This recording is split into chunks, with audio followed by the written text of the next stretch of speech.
voltamos com o nosso Tome Ciência de hoje. Estamos aqui debatendo as fronteiras entre o normal e o doente, entre a loucura e a normalidade. Temos aqui a presença com a gente do Otávio Dumont Serpa Júnior, do Instituto de Psiquiatria da UFRJ, o IPUB, o Adriano Amaral Aguiar, que é do Hospital Universitário, do atendimento do Hospital Universitário da UFRJ, o Stefan Malta de Oliveira, que é doutorando em saúde coletiva lá na UERJ, além de também médico, psiquiatra, e o Vitor Por Deus, que coordena o Núcleo de Cultura e Ciência da Secretaria Municipal de Saúde, exatamente nessa área do tratamento psiquiátrico. Bem, existe um outro aspecto, é que a Organização Mundial de Saúde parece que usa essa Bíblia para estabelecer políticas no mundo. Mas uma pesquisa recente com cientistas mostrou que era muito difícil considerar a depressão em países em guerra. Citou até o caso de Nicarágua, Zimbábue. E realmente as diferenças de momento e de localização podem mudar todo um conceito, não é, Stefan? Esse tema é bastante interessante, André.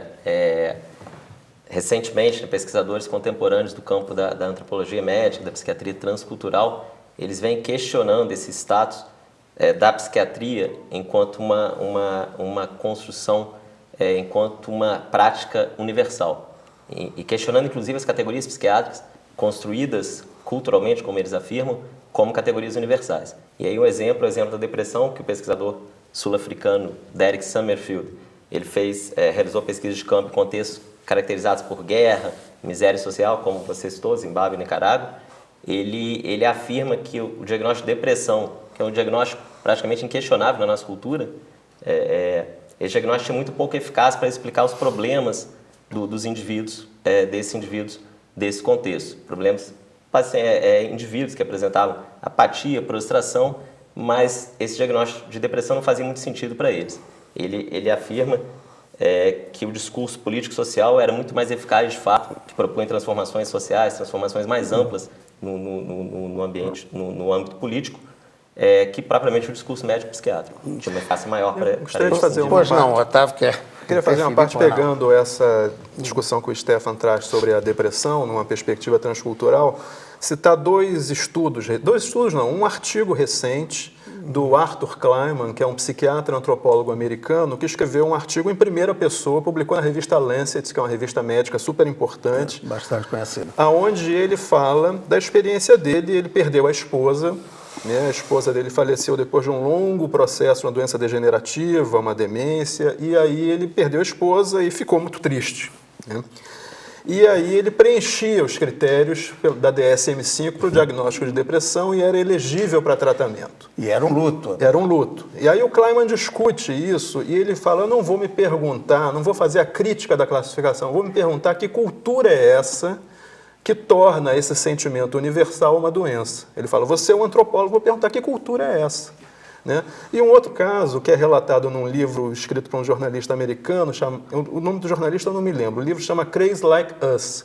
Ele faz uma brincadeira com o us de nós e o US dos Estados Unidos. Ele mostra como as categorias diagnósticas das DSM foram sendo implantadas no mundo.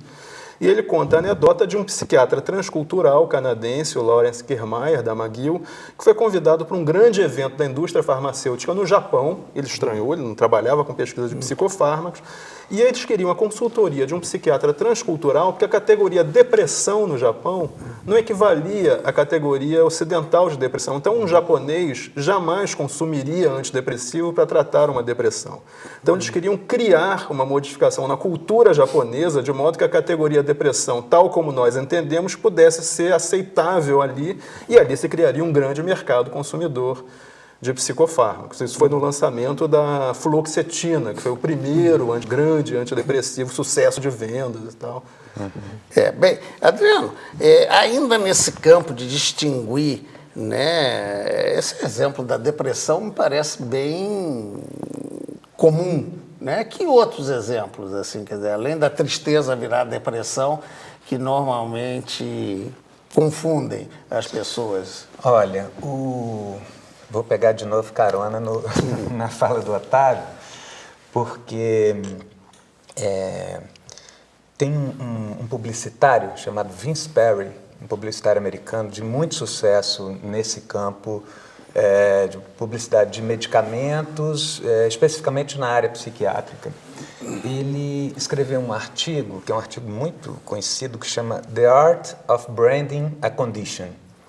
Quer dizer, onde ele vai descrevendo todo o trabalho dele, enfim, de quem trabalha com isso, né, com venda de psicofármaco, no sentido de conseguir fazer branding, né, fazer publicidade, quer dizer, tratar uma categoria diagnóstica como uma marca. O mesmo que se faz com uma marca, sei lá, Coca-Cola, conseguir estender isso para categorias médicas, né? Ele diz, então, que na psiquiatria isso é um campo privilegiado, né? E que a indústria de psicofármacos, junto com a indústria de publicidade de psicofármacos, conseguiu elevar essa história de branding a um patamar inteiramente novo, a ponto, por exemplo, da campanha do Prozac, na década de 80, ter sido considerado, assim, no meio do marketing, uma coisa extremamente revolucionária, inovadora. Nunca ninguém tinha feito nada daquela maneira, né? Então, bom, isso vale para... Começou com a depressão, a partir do Prozac, e aí se estendeu para categorias como fobia social, enfim, transtorno de pânico e por aí vai, disfunção. Tem um autor muito interessante que é o Ray Monahan, que é jornalista, inclusive, é da British Medical Journal, editor da British Medical Journal, que ele trata exatamente disso que ele chama de disease mongering. Né? E ele tem promoção da doença. De promoção da doença. E tem um livro dele, tem um site, ele tem conferência, tem toda uma rede no mundo que chama Selling Sickness, tem na internet, quem quiser ver, tem um site, onde é um campo de estudo, de pesquisa e de ativismo com relação a essa coisa da produção, da venda de doenças, né, de selling sickness, que pega diversos atores, né? Então tem como é que isso atua na pesquisa médica, como é que isso tem braço na formação médica, como é que isso tem braço no jornalismo, etc. Já do jornalismo até já há uma tese aqui do UFRJ mostrando como a mídia, esse trabalho midiático faz aumentar essa, de certa maneira, angústia das pessoas em achar que estão sempre com um problema e precisam sempre de um remédio para melhorar. E eu perguntaria para o Vitor, até para a gente fechar um pouco o remédio e começar a ver a questão das pessoas mesmo, que atitude elas têm que tomar perante isso, orientada por seus médicos.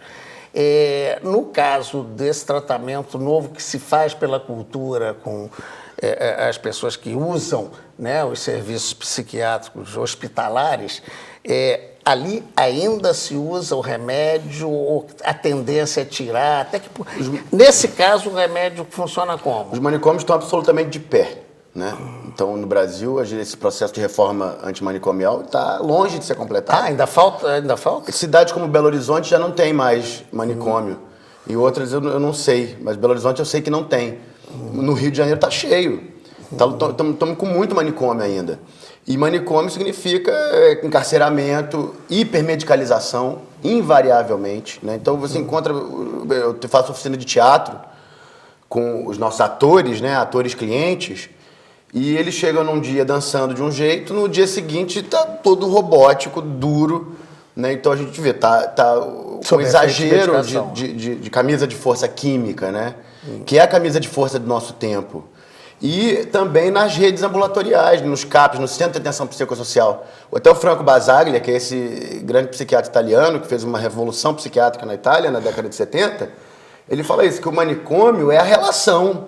Então, se você desmonta o manicômio, mas continua medicalizando o paciente, continua desautorizando ele, continua inferiorizando ele, nada mudou. Então, a cura, o desenvolvimento, a melhora clínica acontece quando o paciente se desenvolve enquanto pessoa. E você se desenvolve enquanto pessoa também, enquanto terapeuta, né? Então, essa relação de que nós estamos falando do desenvolvimento humano, do desenvolvimento social, de uma sociedade que eduque as pessoas, que dê cultura, que dê saúde pública.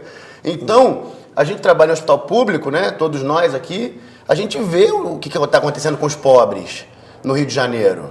Entende? Essa coisa da depressão mesmo é a mãe que o filho é assassinado pela polícia e ela chega destruída no ambulatório. Sofrimento esse que é plenamente razoável. Que é cotidiano no Rio de Janeiro, né? Então, essa questão da... Deixa eu aproveitar até esse aspecto que você falou para lembrar um aspecto que é antigo, já deu filme, Bicho de Sete Cabeças, etc., para pedir para o Otávio, ainda existe essa possibilidade de familiares tentarem interferir a ponto de categorizar a pessoa como doente mental? Olha, existe, né? Porque os muros do manicômio não foram derrubados dentro de todas as pessoas. Isso que o Vitor falou, os manicômios estão aí. Agora, a gente tem uma lei, né, de 2001, a Lei 10.216, a Lei da Reforma Psiquiátrica, que procura regular isso, estabelecer as diferenças entre internação voluntária, involuntária e compulsória. Agora a gente tem vivido, né, uma grande discussão em torno das internações compulsórias, sobretudo de usuários de crack, que são internações que não passam por uma avaliação clínica ou médica, é uma decisão policial, judicial. Quer dizer, então, apesar dessa lei, que já completou 12 anos, essa situação está colocada aí. Então, de fato, como o Vitor muito bem mencionou, a reforma psiquiátrica está em curso. Ainda temos muito trabalho para fazer. Já avançamos muito, né? Conquistamos muitas coisas, estamos vivendo alguns períodos de retrocesso, algumas dificuldades, o trabalho continua. Bem, eu vou fazer mais um breve intervalo e nesse último bloco vamos ver se a gente consegue falar dos interesses de você que está aí nos assistindo. Um instantinho só, voltamos já já.